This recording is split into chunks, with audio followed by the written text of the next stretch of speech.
नमस्कार दोस्तों, मैं B R. Chaudhary, assistant professor in history, government PG college Suratgarh. हम पढ़ रहे थे एनसीईआरटी सार संग्रह कक्षा 6 से 12 की जो सीरीज है, उसी सीरीज का आज नेक्स्ट टॉपिक रहेगा क्लास 7th एनसीईआरटी ज्योग्राफी का ये लास्ट चैप्टर है। लास्ट 2 चैप्टर है, विभिन्न परिवेशों में मानव जीवन 1 और विभिन्न परिवेशों में मानव जीवन 2। कहने का मतलब ये है कि आपने यहाँ दोनों चैप्टर के अंदर एक तो मरुस्थल जो अपना भौतिक विभाजन जब हम पढ़ते हैं तो एक तो मरुस्थलीय प्रदेश और एक मैदानी प्रदेश। तो मरुस्थलीय प्रदेश, मैदानी प्रदेश और तटीय जगह इलाका है, बी इलाका अंदर है जगह इलाका अंदर जो मानव रहे है ना, के तरीकों रहे बंगो के बटे के टाइप की वनस्पति है, के टाइप का उद्योग है, के टाइप की बड़े कृषि है, के टाइप का बड़े परिवहन है। तो इन बारे में हम चर्चा करांगा और अठू डायरेक्ट सवाल एग्जाम में प्रतियोगिता परीक्षा में जरूर आवे। तो आओ आज आप देखांगा विभिन्न परिवेशों में मानव जीवन 1 और 2 चैप्टर है। देखो भारत को थे वो मानचित्र देखने लग रहे हो। ये भारत के मानचित्र की यदि आप बात करा तो इंग्लिश साइड में तो ये वाला जो है वो तो बंगाल की खाड़ी है ना। ये देखिए ये तो बंगाल की खाड़ी है यहाँ से ना, और ये वाला है अरेबियन सी इधर से ना, ये अरेबियन सी। तो ये तो हो गया अरेबियन सी अरब सागर और ये हो गया बंगाल की खाड़ी। और त्रिभुजाकार नीचे लो था ना भारत के प्रायद्वीपीय भारत तो हो गयो प्रायद्वीपीय भारत। ऊपरली साइड में यदि आप बात करा तो सारण ऊपर हिमालय, हिमालय के बाद में ओ देखो हिमालय निकलने वाली नदियां है जको एक मैदान को निर्माण करे है ना, मैदानी भाग ओ पूरा मैदानी भाग है। और मैदानी भाग है इंग्लिश साइड में वो राजस्थान में थारगो मरुस्थल है जको देखने लग रहे होते थारगो मरुस्थल, और जस्ट नीचे ओ त्रिकोण थे देखने लग रहे हो ओ प्रायद्वीपीय पठार है। और इन प्रायद्वीपीय पठार के इंग्लिश साइड में आज की लगातार सतत जगह श्रृंखला देखने लग रही है ओ पश्चिमी घाट है, और ओ जो टूटेड़ो है क्षत विक्षित जो थे श्रृंखला देखने लग रही है वो पूर्वी घाट है। पूर्वी घाट और पश्चिम घाट मिले बटे नीलगिरी की पहाड़ियां, तमिलनाडु केरल वो बेल्ट है। ठीक है, तो एक तो मैदानी भाग हो गयो। अब आप यदि बात करा तो वो जो बेल्ट है अरब सागर का तो वो भी तट हो गयो पश्चिम तट और वो हो गयो पूर्वी तट। और एक आप बात करांगा मरुस्थलीय प्रदेश। तो विशेषकर 3 चीजें की बात करांगा। एक तो मरुस्थलीय प्रदेश, तो एक भारत के अंदर ठंडा मरुस्थल और गर्म मरुस्थल 2 टाइप का भारत में दोनों ही पाए जाए। जी और लद्दाख है जम्मू कश्मीर में, तो जम्मू कश्मीर में लद्दाख को ठंडो मरुस्थल और राजस्थान में थारगो गर्म मरुस्थल है ना। तो एक तो आगे बात करेंगे। दूसरा पॉइंट है मैदानी प्रदेश, ये उत्तर का विशाल मैदान है, इन आप बात करेंगे। तीसरा तटीय मैदान जगह के अंदर आप पूर्वी तट है ना, देखो 2 है तटीय मैदान, पश्चिमी तट ये वाला अरब सागर वाला पश्चिम तट और परली साइड वाला बंगाली खाड़ी वाला पूर्वी तट भी आप देखांगा। तो एक एक करके देखांगा। बिंग बाद में लास्ट में एमसीक्यू जो सवाल आए हुए हैं वो भी मैंने दे रखे हैं। एनसीईआरटी में जैसा दे रखा है वैसा वैसे लिखे, कुछ शब्दावली है वो भी दे रखा है। तो आइए सबसे पहले बात करते हैं मरुस्थल। देखो मरुस्थल 2 टाइप का है, एक तो है गर्म मरुस्थल, एक है ठंडो मरुस्थल। तो अंग तुलनात्मक आप अध्ययन करांगा और बिंग बाद में अपने भारत के अंदर जगह मरुस्थल है ठंडा और गर्म, बिंग फिर आगे आप थोड़ा डिटेल में बात करांगा। तो सारों ने पहला देखो वो है गर्म मरुस्थल, वो है ठंडो मरुस्थल। तो गर्म मरुस्थल कहाँ पाए जाते हैं? ये पाए जाते हैं मध्य अक्षांशों में। गर्म मरुस्थल है वो मध्य अक्षांश में पाई जाए है ना। जी अपने राजस्थान में थारगो मरुस्थल है तो कर्क रेखा के ऊपर है तो वो मध्य अक्षांश है। और ठंडो मरुस्थल पाई जाए उच्च अक्षांश। अरे बिल्कुल सिंपल है, ध्रुवों की तरफ आप जाओगे यदि ठंड पड़ती तो ठंडा मरुस्थल उच्च अक्षांश में पाई जाएगा। गर्म मरुस्थल है बट रेतीला और पथरीला, रेतीलो भी है पथरीलो भी है गर्म मरुस्थल, जबकि ठंडा मरुस्थल हमेशा क्या होता है बर्फीला, बट बर्फ ही बर्फ है ना। नेक्स्ट गर्म जो मरुस्थल है बट वर्षा बहुत ज्यादा कम हुआ, बहुत ही कम वर्षा, अल्प वर्षा है, जबकि अठे वर्षा तो वह वर्षा लेकिन वो बर्फबारी के रूप में होती है। नेक्स्ट यदि बात करना तो गर्म मरुस्थल में कृषि बहुत कम हुआ, बहुत कम कृषि है। हाँ सिंचाई यदि हो जाए आप कृत्रिम विधियों फसलों में यदि पानी दा मैंने सिंचाई वाला यदि सिंचाई परियोजना बड़ा आप स्टार्ट कर दें तो एग्रीकल्चर उसके जी अपना राजस्थान के थारगो मरुस्थल में है तो है ना सिंचाई यदि आप सिंचाई सुविधा उपलब्ध होता है कृषि बढ़िया हो जाए। जबकि ठंडे मरुस्थल में कृषि के वे कम हुए है ना, क्योंकि विषम परिस्थिति है। और दूसरी बात क्योंकि तापमान बड़ा कम पहुंचे है लेकिन ग्रीन हाउस बना गए छोटे छोटे लेवल पर आप कृषि करा ठंडे मरुस्थल में। नेक्स्ट यदि आप बात करें गर्म मरुस्थल क्षेत्र है सारा मरुस्थल है ना, अरब का मरुस्थल, थार का मरुस्थल और कालाहारी मरुस्थल। देखो यूं पहला आप एक चैप्टर पढ़ियो जैके के अंदर आप मरुस्थल की बात करी तो कमेंट में तुम्हें बताना है कि सारा मरुस्थल कहाँ है, अरब का मरुस्थल कहाँ है, थार का मरुस्थल कहाँ है और कालाहारी मरुस्थल कहाँ है। पिछली बार रेट में पूछा गया सवाल है कि कालाहारी मरुस्थल की लोकेशन पूछी गई है ना, तो ये आपको बताना है। सारा गर्म मरुस्थल है जैसे थार तो अपने राजस्थान के अंदर भारत के अंदर है, नेक्स्ट यदि ठंडे मरुस्थल की बात करा तो गोबी को मरुस्थल, पेंटागोनिया का मरुस्थल, लद्दाख जो भारत में और तिब्बत का मरुस्थल। तो ए कुछ एक ठंडा मरुस्थल है। तो थाने कमेंट में ये भी बताना है कि गोबी, पेंटागोनिया, लद्दाख तो चलो हिंदुस्तान में है, तिब्बत ये कहाँ है आपको बताना है। अब यदि आप बात करा भारत ले लिया, एक तो थार को मरुस्थल ले लिया और एक ले लिया लद्दाख। लद्दाख तो ठंडो है, जम्मू कश्मीर में है ही था ना, बताइए वर्तमान में लद्दाख केंद्र शासित प्रदेश बना दिया, तो लद्दाख में ही है और थार को मरुस्थल हमने राजस्थान में। लद्दाख है वो ठंडो मरुस्थल है और थार का मरुस्थल के गर्म मरुस्थल है। देखो अंतर क्या है, तुलनात्मक अध्ययन करांगा। थार का मरुस्थल का एरिया कहाँ है, राजस्थान, पंजाब, हरियाणा और गुजरात, लेकिन मेनली कहाँ है, अधिकांश भाग राजस्थान में फैला हुआ है, जबकि लद्दाख वाला उस टाइम जम्मू कश्मीर स्टेट में, वर्तमान में लद्दाख केंद्र शासित प्रदेश में फैला हुआ है। यहाँ की जलवायु क्या है, उष्ण है। अरे भैया गर्म मरुस्थल है तो उष्ण गर्म जलवायु होगी, जबकि यहाँ की जलवायु क्या है, शीत है, मतलब ठंडी है। यदि बात करें अठे वर्षा रेन बहुत कम हुए, अठे बालू का स्तूप मिले। बालू का स्तूप मतलब रेत का टिल्ला दोरा, जका नापा बालू का स्तूप बोला। बिंगलावड वनस्पति मिले, मरूदबीद ने बोले जेरोफाइट। अठे पानी कम हुआ तो पौधा की जड़ा गहराई तक जावे और पौधा की ऊंचाई कम हुए, क्योंकि पानी कम मिले तो वृद्धि कम हुए, पत्तियां छोटी छोटी है, विशेष तौर से कांटे के रूप में तब्दील हो जाती है, और खास बात पेड़ के तना पर मोटी कठोर छाल पाई जावे। नेक्स्ट यदि आप बात करें अठे गर्म मरुस्थल थार में जल को अभाव है और पानी है तो भी बड़ खारो है, लेकिन अठे एक लाठी सीरीज है जबकि मीठे का पानी का तरफ फेमस है। ये जैसलमेर जिला राजस्थान में लाठी सीरीज। राजस्थान का भूगोल जब हम पढ़ते हैं तो आपने पढ़ा होगा लाठी सीरीज, सेवन घास, भूगर्भीय जल पेटी और खनिज पेटी। तो यहाँ मीठे पानी का तरह अपने लाठी सीरीज एक बेल्ट है जिसके अंदर मीठो पानी है। नेक्स्ट यदि बात करें थार का मरुस्थल में मेनली आजीविका का दो ही साधन है, कृषि और पशुपालन। हालांकि छोटा छोटा कुटीर उद्योग भी है ना, जैसे पशु आधारित उद्योग हो जाएंगे, जैसे यहाँ भेड़ पालन होता है तो उन उद्योग वगैरह हो जैसे ना, तो कृषि और पशुपालन हुए अठे। और अठे जगह पशुपालक लोग है वो चलवासी होते हैं ना, इधर उधर घूमते रहते हैं, घुमक्कड़ टाइप से है ना, पशुपालन करते हैं। कृषि जोतों का आकार बड़ा है, उत्पादन बहुत कम होता है। अठे खास बात थार के मरुस्थल में बाड़मेर जैसलमेर प्राकृतिक गैस, खनिज पदार्थ यदि बात करें, प्राकृतिक तेल, प्राकृतिक गैस, कोयला, नमक, इन टाइप का खनिज मिले। ये एरिया अल्प विकसित है, विषम परिस्थितियां है, अल्प विकसित है, जनघनत्व भी कम है। और ई पूरे थार के मरुस्थल को सारों बड़ो सिटी है जोधपुर, है ना।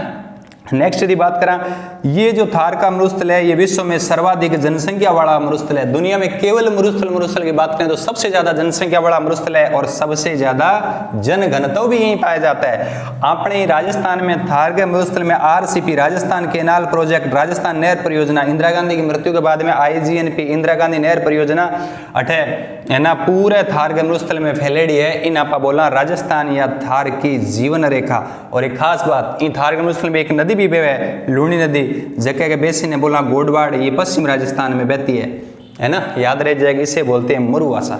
नेक्स्ट आप लद्दाख ठंडे मरुस्थल की बात करा तो देखो जलवायु है तो ठंड है तो शीत है, यहाँ हिमनद पाए जाते हैं। अरे बर्फ की नदियां है, और बर्फ की नदियों अपने नदी को जो हिमालयी नदी है, जो हिमालय से नदी निकलती है, सब यहीं से निकलती है, तो नदियों का उद्गम होता है। यहाँ जो कृषि होती है वो जीवन निर्वाह कृषि होती है। जीवन निर्वाह कृषि कैसी होती है, वित्तीय कृषि, खेता आकार छोटो, केवल भरण पोषण खातर, जीवन यापन खातर कृषि करना, 2-4-5 बीघा बिन बोले जीवन निर्वाह कृषि। अडे पशु, भेड़, बकरियां, याक और जोमो, इन टाइप का जो है पशु पाए जाते हैं। अठे उद्योग किसे है, नमदा कम्बल, क्योंकि अठे ऊन है तो नमदा कम्बल, इन टाइप का लोइयां वगैरह इस तरीके के यहाँ छोटे कुटीर उद्योग है ना। मौसम जब चेंज होता है तो ये जैसे पहाड़ ऊंचाई फिर थोड़ा सा नीचे, तो जिया सर्दी आवे तो ए जगह चलवासी जगह है, ये लोग जो भेड़ बकरियां ये पालते हैं। गर्मियों के अंदर पहाड़ों के ऊपर चले जाए और जी बर्फबारी हुए पहाड़ों के आ जाए नीचे आ जाए, तो ऋतु के अंदर चेंज करे तो बिन बोले ऋतु प्रवास, मौसम के अकॉर्डिंग जब ये चेंज कर लेते हैं उनको बोलते हैं ऋतु प्रवास। नेक्स्ट यदि बात करें मैदानी प्रदेश, मैदानी प्रदेश में खास भारत का जो उत्तर का विशाल मैदान है उसकी बात की गई है। पंजाब, हरियाणा, उत्तर प्रदेश, बिहार और पश्चिम बंगाल, जो गंगा यमुना का मैदान है बिंगी बात कर रही है। तो मैदानी भाग यदि बात करें तो गंगा यमुना का जो विशाल मैदान है उसकी बात की गई है। अरे ये नदियां जब आती है पहाड़ों से अपने साथ बहुत सारी मिट्टी, गाद, कांप वगैरह लाती है, और ले आके मैदान में बिछा देवे तो यहाँ जलोढ़ मिट्टी पाई जाती है। तो जलोढ़ मिट्टी या काम मिट्टी जो उपजाऊ होती है, दुनिया की सबसे ज्यादा उपजाऊ मिट्टी है तो कौन सी है? जलोढ़ मिट्टी है। अरे जलोढ़ मिट्टी सारों ज्यादा उपजाऊ है तो कृषि अच्छी होगी। कृषि के साथ पशुपालन, अरे कृषि और पशुपालन का तो चौली दामन का साथ है। कृषि और पशुपालन दोनों को मिश्रित कृषि कहते हैं। तो कृषि और पशुपालन बहुत बढ़िया अवस्था में है। और कृषि और पशुपालन आपने मिले कच्चो माल, और कच्चे माल ने जड़ तैयार माल कोई वस्तु बना भी बोला आप उद्योग, तो कच्चा माल जहां मिलेगा तो उद्योग ऑटोमेटिक है। तो जलोढ़ मिट्टी से भी कृषि पशुपालन के ऊपर आधारित कौन सा? उद्योग बहुत अच्छे हैं। अब उद्योगों का बहुत ज्यादा विकास हुआ है। अब सिंपल सी बात है, उद्योग है, कच्चा माल मिल गया, उद्योग में कच्चा माल लाने के लिए परिवहन और तैयार माल को बेचने के लिए परिवहन, रेल, सड़क, है ना, परिवहन का विकास होगा कि नहीं होगा? तो ये सब अच्छा होगा तो परिवहन और संचार का विकास भी यहाँ होगा। अब ये सब मिलेगा तो जनसंख्या ऑटोमेटिक, सब लोग वही रहना चाहेंगे। तो यहाँ जन घनत्व और जनसंख्या ज्यादा पाई जाती है। हिंदुस्तान में ज्यादातर जो जनसंख्या है, एक बड़ा भाग उत्तर प्रदेश, जैसे पंजाब, हरियाणा, उत्तर प्रदेश, बिहार, पश्चिम बंगाल, इसमें पाया जाता है, याद रह जाएगा। और उत्तर प्रदेश तो हमारे हिंदुस्तान का जनसंख्या की दृष्टि से सबसे बड़ा स्टेट है। अब ये 3-4 शब्दावली हैं। पिछली बार रीट में यहाँ से सवाल पूछा गया था, हर बार पूछा जाता है। देखो, भाबर, तराई, बांगर और खादर। सारण पहला देखो मैं थोड़ा सा थाने समझा दूं। ये पर्वत है ना, ये पर्वत तो निकली नदी आपके सागा बहुत सारा कंकड़ पत्थर ले आसी पहाड़ा में। नदी को वेग बहुत तीव्र है तो बड़ा बड़ा जगह टुकड़ा कंकड़ पत्थर सागा जी या नदी अठे मैदानी भाग में प्रवेश करे तो आ नदी गए सागा कंकड़ पत्थर है ना बैठे जमा हो जी, है ना, और वो पानी है और नीचे भूमिगत उजे। तो इन आपा बोला, इसको बोलेंगे क्या बोलेंगे? बाबर। पिछली बार रेट में पूछा गया है बाबर। तो बाबर क्या है? कंकड़ पत्थर वाला बेल्ट जहां जल विलुप्त हो जाता है, भूमिगत हो जाए, बाबर। ये मैदानी बाग मानता ही बिछ जावे पर्वतांग पैर में ना, बिंग बाद में आगे कौन जावे क्योंकि ढाल आ गया ज्यादा कोनी में, तो पानी वापस धरती पर के आज वो दिखने लग जाए, पुनः धरती पर आ जाता है, उसको बोलते हैं तराई। तो पहले है बाबर, उसके बाद आया तराई। बाबर में मतलब जल विलुप्त हो गया कंकड़ पत्थर के नीचे, तराई में पुनः क्या गया, सतह पर आ गई। तराई वाले बाग जैव विविधता यहाँ बहुत ज्यादा मात्रा में पाई जाती है। फिर बात करेंगे बांगर। बांगर ये हो गया, मान लो पुराने टाइम में नदी पर डैम वगैरह को नहीं आ तो पानी बहुत, मतलब डैम वगैरह को नहीं, तो वर्षा काल में नदी बहुत किलोमीटर चौड़ी हो जाया करती थी। मान लो इतने बेल्ट में पानी फैल गया तो ये बेल्ट क्या कहलाएगा? इस बेल्ट को बोलेंगे बांगर। क्या बोलेंगे? बांगर। ये पूरा बांगर है। अब क्योंकि कालांतर में आपा डेवलप करो तो नदी पर जगह जगह डैम बना दिया ताकि पानी व्यर्थ नहीं जावे। अब पानी इतनी दूर कौन जाओ, अब पानी केवल हट तक ही जावे, है ना, प्रति साल। तो इसको बोलेंगे क्या बोलेंगे? खादर। तो बहुत सिंपल है। बांगर पुराने जलोढ़ मैदान, पुराने टाइम में नदी का जल ज्यादा था, वर्तमान नहीं जाता। बांगर पुराने जलोढ़ मैदान, जबकि खादर नए जलोढ़ मैदान, अब भी पानी जाता है, याद रह जाएगा। तो बाबर जल विलुप्त हो जाता है, कंकड़ पत्थर वाला मैदान। तराई जल पुनः स्तर पर आ जाता है। बांगर पुराने जलोढ़ मैदान, खादर नवीन जलोढ़ मैदान।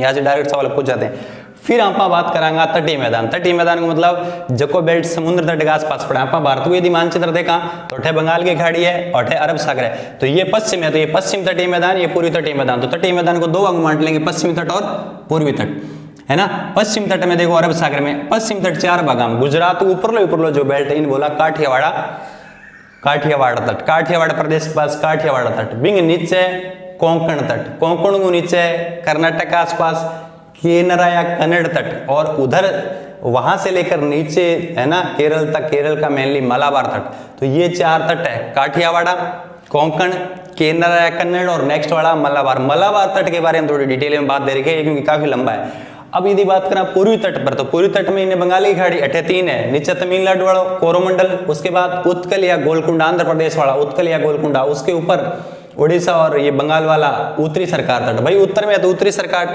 नीचे उत्कल या गोलकुंडा का सबसे नीचे कोरोमंडल। कई बार पूछ रहे हैं कोरोमंडल तट कहाँ है, मलाबार कहाँ है, तो मलाबार ये दोनों इंपॉर्टेंट है, कोरोमंडल तमिलनाडु में, मलाबार इधर केरल में। ये सारे अरब सागर में पश्चिम तट पर है, ये सारे पूर्वी तट है, मतलब बंगाल की खाड़ी। अब मलाबार में काफी चीजें दे रही है। एक तो खास बात याद रखनी है, तटीय जो मैदान होते हैं वहाँ समुद्र तट के आसपास मछली पालन बहुत होता है, क्योंकि समुद्र में बहुत सी मछलियाँ होती है, तो यहाँ के लोग क्या मछली पालन इनका मेन धंधा होता है, तो यह मत्स्य पालन बहुत ज़्यादा होता है।